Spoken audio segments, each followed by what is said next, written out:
নিজৰ মাতটোকে বেলেগ বেলেগ লাগিছে কাৰণ অলপ চৰ্দি কাহ হৈছে আৰু আপোনালোক এনেকৈ কোনে কোনে বাৰু ভিতৰত এনেকৈ ফুলৰ ডালবিলাক বটলত থৈ ভাল পায় মই কিন্তু বহুত ভাল লাগে এনেকৈ থৈ মই গোটেই ঘৰৰ ভিতৰতে প্ৰায় 10-15 ডালমান ফুলৰ এনেকৈ বটলত গোটেই ঘৰটোতে থোৱা আছে কিন্তু এইবিলাকত বহুত ধূলি পৰে ঘনাই চাফা কৰি থাকিব লাগে আৰু গোলাঘাটৰ পৰা আহি ভাতো বনাই আছোঁ এইবিলাক লেতেৰা দেখি ঘপককৈ চাফা কৰাত লাগি গ'লোঁ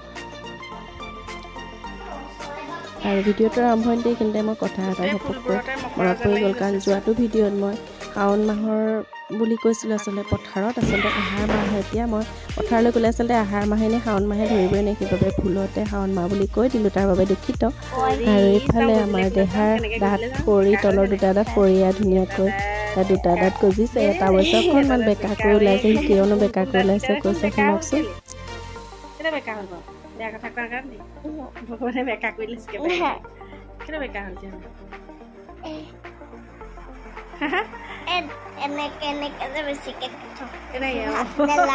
জিভাখনে লৰাই কথা পাতি থকাৰ কাৰণে বেকা হৈ গ'ল নে কথা পাতি থাকিলে দাঁত বেকা হয় নি জিভাখনে ঠেলি থাকে কথা পাতি থাকে কাৰণে দাঁতটো বেকা হ'ল হয় নাই আৰু খেতিৰ কাম শেষ কৰি আমি আহিবলগীয়া হ'ল গোলাঘাটলৈ ঘপককৈ কিয় আহিবলগীয়া হ'ল কৈ আছোঁ আপোনালোকে ভিডিঅ'টো শেষলৈকে চাই যাব বেটেৰী লোৱাই নাই আমাৰ মানে ইনভাৰ্টাৰ বেটেৰীটো বেয়া হৈ থাকিলে নতুন বেটেৰী এটা ল'বলৈ আহিছোঁ মানে পিজ্জা খাবলৈ পিজ্জা খাবা মানে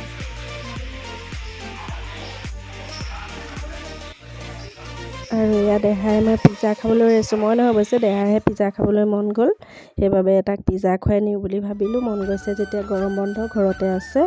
আৰু এইফালে দেউতাক আছে দোকানত এইফালে বেটেৰী এটা লোৱা হৈ গ'ল কাৰণ আমাৰ আগৰ বেটেৰীটো বেয়া হৈ থাকিলে ইনভাৰ্টাৰ সেইবাবে নতুন বেটেৰী এটা ঘপককৈ ল'বলগীয়া হ'ল সেইবাবে আমি লৰালৰিকৈ গোলাঘাট আহিলোঁ তিনিটা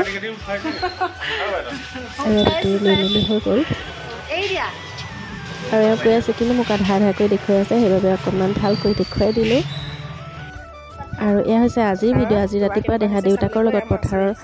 চাবলৈ গৈছিলে মুকলি পথাৰলৈ তাতে মাছ পাই আনিলে মাছ পাই আনিয়ে মোক দেখুৱাইছেহি এতিয়া বনাব লাগিব মাছকেইটা কাৰণ ভাত বনাই আছোঁ আৰু ইয়াৰ লৰালৰিকৈ মাছকেইটা বাছি ল'লোঁ আৰু এইফালে আমাৰ ঘৰৰ লোকেল ডিম আছে লোকেল ডিম আৰু কঁঠাল গুটি মই কেনেকৈ বনাম আজি আপোনালোকে চাব আপোনালোকে হয়তো বনাই বাৰু কিন্তু মোৰ ষ্টাইলটো আপোনালোকক দেখুৱাই দিলোঁ প্ৰথমতে মাছকেইটা ফ্ৰাই কৰিলোঁ এইফালে কঁঠাল গুটি বইল কৰি ল'লোঁ মাছকেইটা ফ্ৰাই কৰি হৈ গ'ল আৰু ইয়াত দুপিচ ডাঙৰ মাছ আছিলে ঘৰৰ পুখুৰীত পৰা সেয়া ফ্ৰাই কৰিলোঁ আগদিনাৰ তাৰপাছত এয়া পিঁয়াজ এটাহে জলকীয়া দিছোঁ কাৰণ দেহাই খাব নোৱাৰোঁ ইয়াতে লোকেল ডিম এটাও ভাঙি দিলোঁ তেলতে মছলা মই একো ব্যৱহাৰ কৰা নাই অকণমান হালধি দিছোঁ আৰু বছ নিমখ হালধি দি আৰু ডিম দিলোঁ পিঁয়াজ দিলোঁ বছ এতিয়া কঁঠাল গুটিখিনি দি দিলোঁ তেলত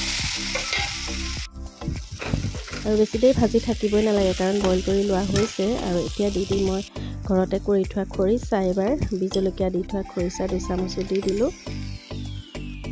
আৰু ইফালে মোৰ এয়া হৈ গ'ল কঁঠাল গুটি খৰিচা ভাজি আৰু এনেকৈ খাই খুব ভাল লাগে মই মাজে মাজে বনাওঁ কাৰণ ঘৰতে কঁঠাল গুটি আছে যেতিয়া নষ্ট হৈ যায় সেইবাবে এনেকৈ বনাই খাওঁ আৰু এয়া আজি দিনৰ ৰাতিপুৱাৰ ভাত সাজ এনেকৈ বনালোঁ ভাত খাই কৰি দেহাই অকণমান ছবি আঁকিছে তাকো আপোনালোকক দেখুৱালোঁ কিনো আঁকিছে নাজানো আৰু তাক মোবাইলৰ পৰা চাই চাই এইটো কিনো আঁকিলে তাকে অকণমান দেখুৱালোঁ আৰু আজিৰ ভিডিঅ'টো ইমানতে সামৰণি মাৰিলোঁ।